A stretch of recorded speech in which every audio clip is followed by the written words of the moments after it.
Hey everyone, it's Kyle at Prolux, and today I want to show you guys how to replace a rear wheel on a Prolux Upright. This is our 7000. It's been totally stripped of everything, but I want to quickly show you how to remove the wheel. So tools needed, pretty much just a flathead screwdriver. If you can get a flathead to be super thin, that will help out a lot. So this is a note with our newer style of uprights from, I think we started doing this new wheel setup in 2020.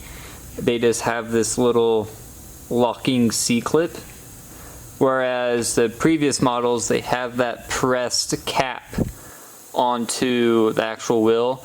And once you remove that pressed cap, if you have an older model, you can't put it back on. So you're probably gonna have to find one of these little clips. So I'm just gonna move the camera, show you guys what to do. Okay, so you're gonna take the flathead and you're just gonna get between the axle and the clip,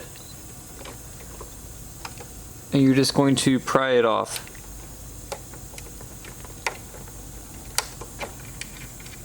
Just like that.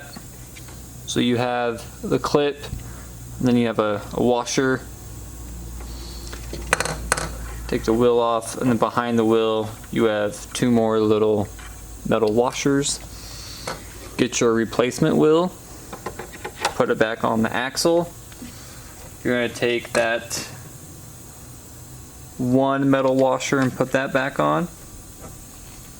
And then you're going to get the locking clip and just slide it on there. And then you're going to have to take the flathead and you're going to have to get above it or between the inner wheel and the clip, and you're just going to push it onto the axle.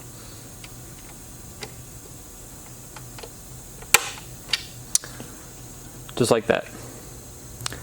If you guys need replacement axles, wheels, if you need a new locking clip, email us at service@proluxcleaners.com and we'll get you taken care of. I hope this video was helpful. I'm Kyle with Prolux, and thanks for watching.